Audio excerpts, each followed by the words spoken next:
In today's video, we're going to talk about organizing your life into buckets or life areas as a way to compartmentalize the different roles and responsibilities that you have going on in your life, and so we can more effectively manage them.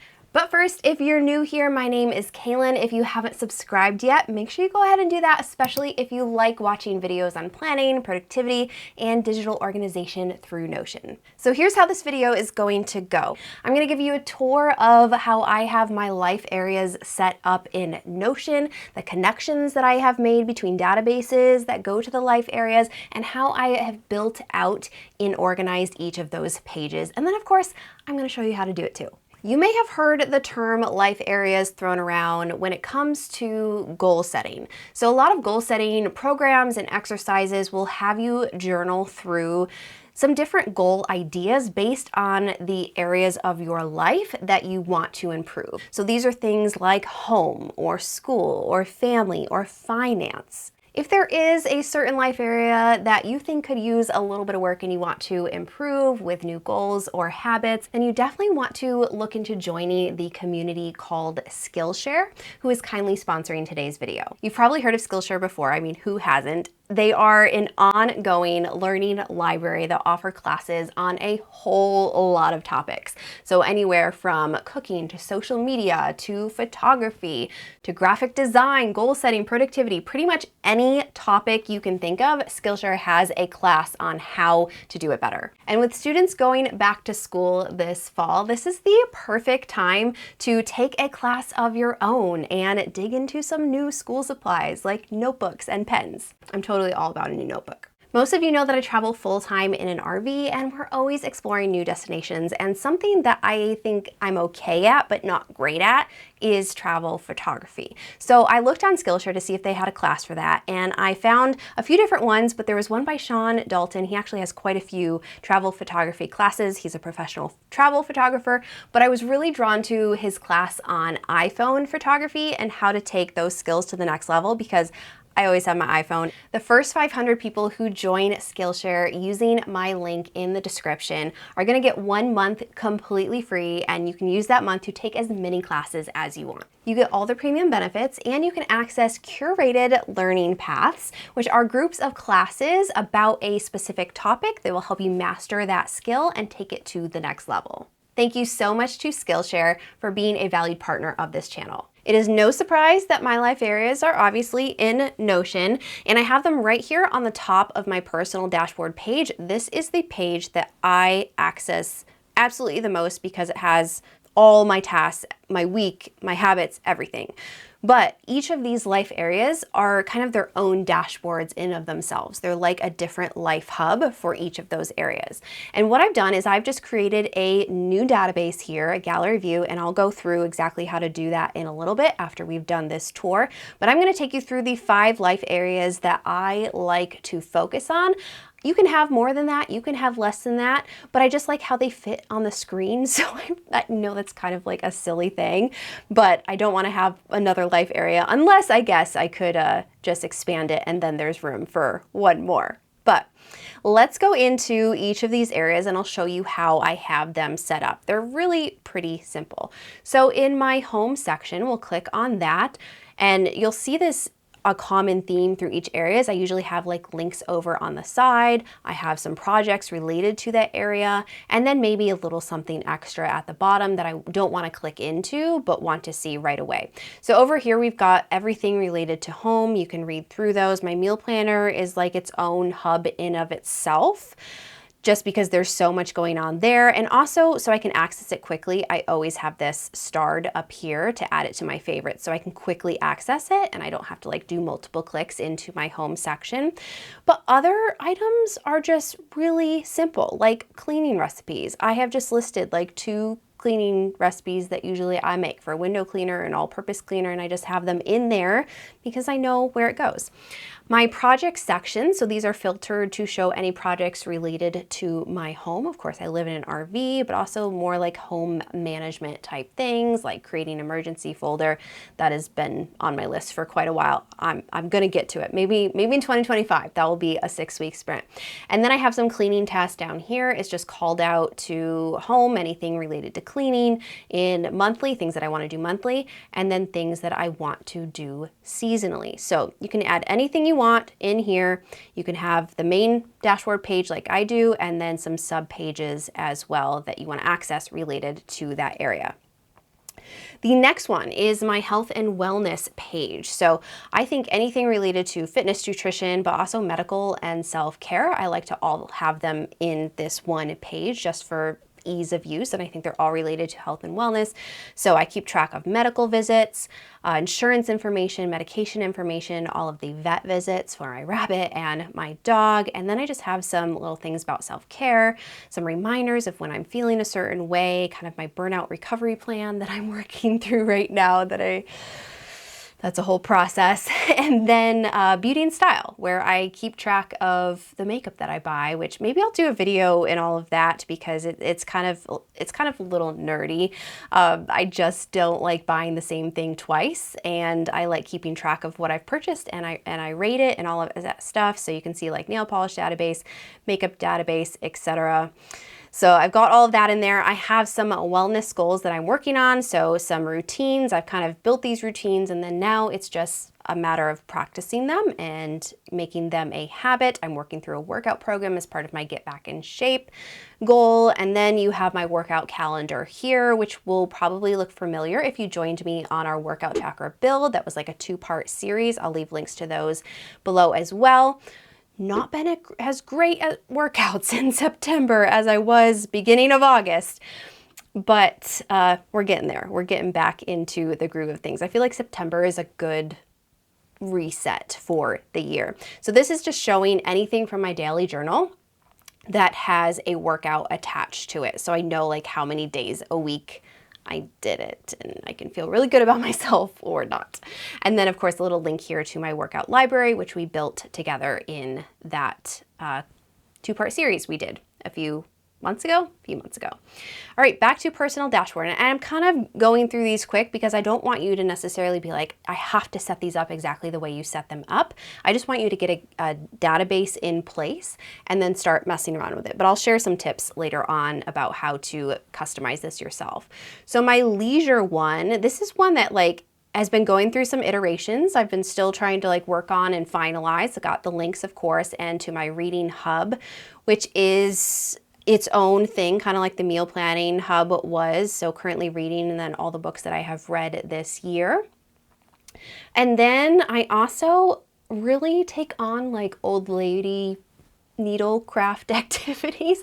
It just is like one of the only ways that my brain will literally slow down and I can relax. And I really like doing them well, like crocheting and cross stitch and stuff, doing it while I'm listening to a podcast or I'm watching a show, just doing something with my hands, again, slowing my brain down.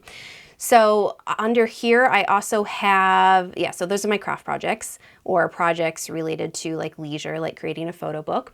Down here, I have a TV show tracker with some different tabs of like ones that I'm currently watching, ones that I'm waiting for another season, ones that I've just completed or just stopped entirely, and then shows that I want to try. And then I can kind of move them over to watching as needed. So I know that like in today's day and age, you do not have to necessarily keep track of seasons or anything, because when you open up Netflix or Amazon Prime or Hulu, like it's going to show you the show that you just left off on. But sometimes I like to skip around, and this just gives me like some options. Back to personal dashboard, we've got 2 more left, and this finance one, I think I have maybe showed you when we were working on the bill pay tracker. Just quick links again on the side to this houses like all the transactions of when I'm kind of not paying, I do paying bills in quotes because you cannot connect Notion to your bill pay sites, like you have to actually pay them. But when I want to record a transaction, that's where I will do it. A wish list of things, all our bills and expenses, online order tracker, price book, and then I had a whole page dedicated to our spending in Alaska because I wanted to know like how much we were spending for excursions, campgrounds, fuel, etc. Some buttons about making certain payments. I have my financial goals called out. So, and I didn't show you on the other ones, but I have 2 different tabs usually on these project goal. So I do one that I'm often asked, like, is there a difference between goals and projects and sprints? And Yeah, and how you approach them there is, but I put them all in the same database because they're all like related to my tasks and they're what I'm working towards. So I have two tabs here. One is for goals that are in progress and one of goals that I have reached, just to look at that and be happy with the things that you have accomplished.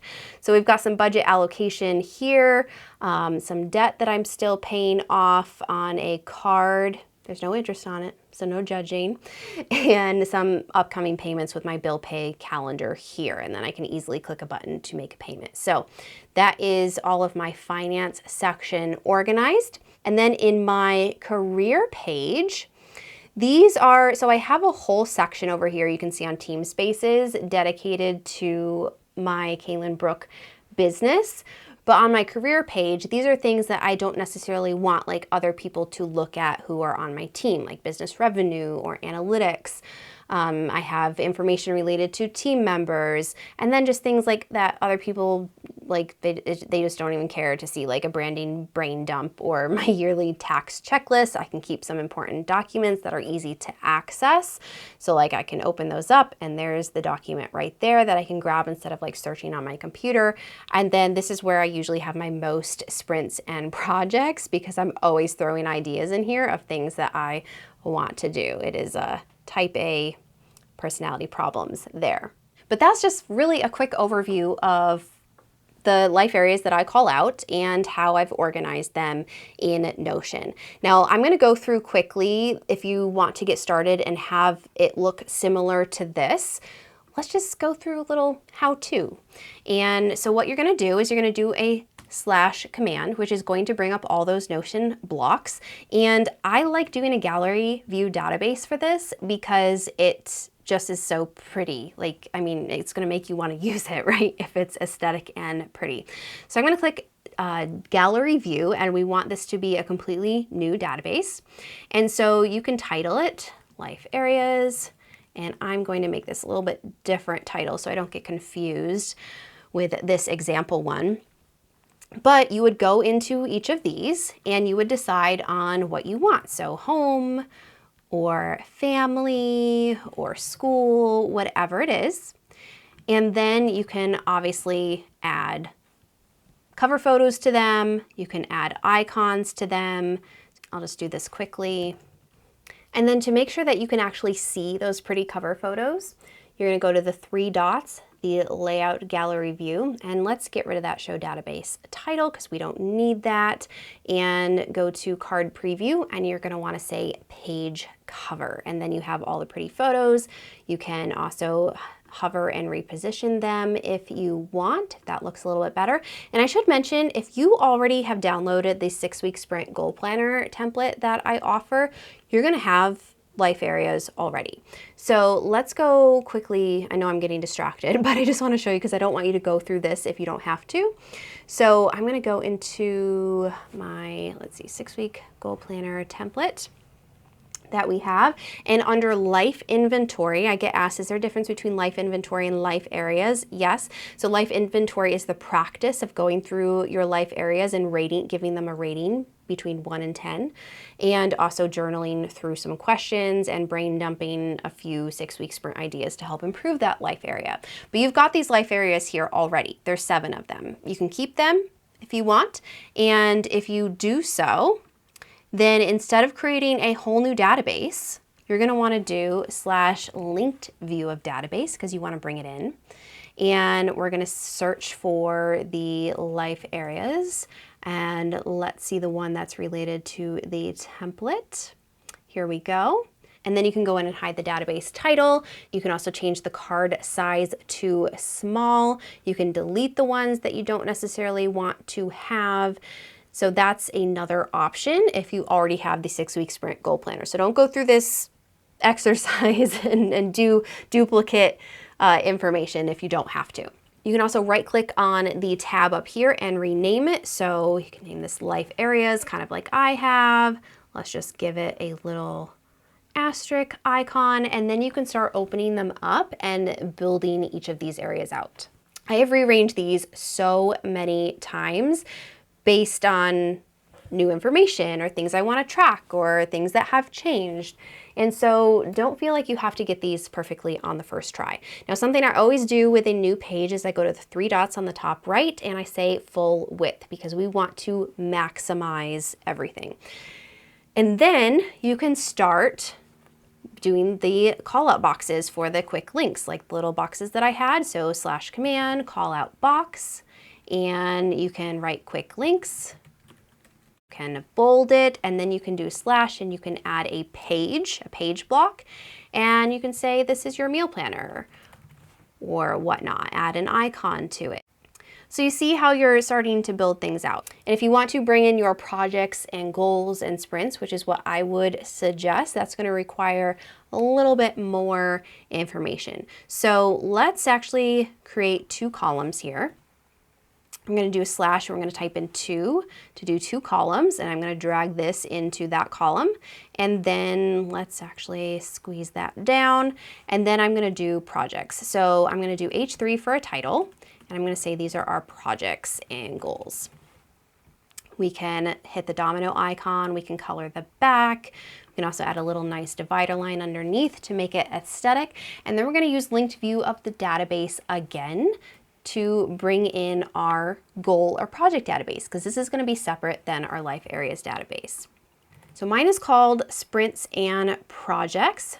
So let's bring that in, and right now it's bringing everything in. So what you want to do is you want to be able to filter this to your specific life area. So that's why on this specific project that I have life areas home. You got to create that though. And to do that, you're going to do add a property, search for a relation, and then say we want to relate this to the life areas page. Okay, and then add relation. And I'm not going to do this because this will connect it to the template, but that's basically what you're doing to get this life area to show.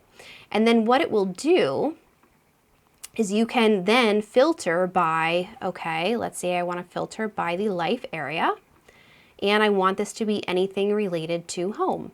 And then it automatically shows that for you. You can go into the 3 dots, you can change the view. Let's go into gallery, let's hide the database title, let's do the page cover, and let's change these to small. And now I have my home projects and goals there. So again, you got to create that relation property between the two to connect them. And let me show you on here what that looks like for my home over here. So I'm going to actually make this show as a property because this is what it will look like when you add that relation property. So relation between your goal database, goal and project database, and your life area database. So you can connect the two. And then I don't like to see them twice. So I click the domino icon to the left and say show as minimal, and then it just kind of neatens things up and hides it there for me because they're all showing here based on the filter that I have set. I hope that makes sense. Let me know if it doesn't. If you have any questions in the comments below, I'm happy to answer them for you. If you enjoyed this video, give it a thumbs up. And if I've convinced you to stick around for more videos to come to keep your life on track, make sure you subscribe. And if you want more details on my personal dashboard page, like a big tour of it and everything that I have and like why I have it on there, you're gonna wanna watch this video next, and I will see you over there and we can geek out about all things personal dashboards.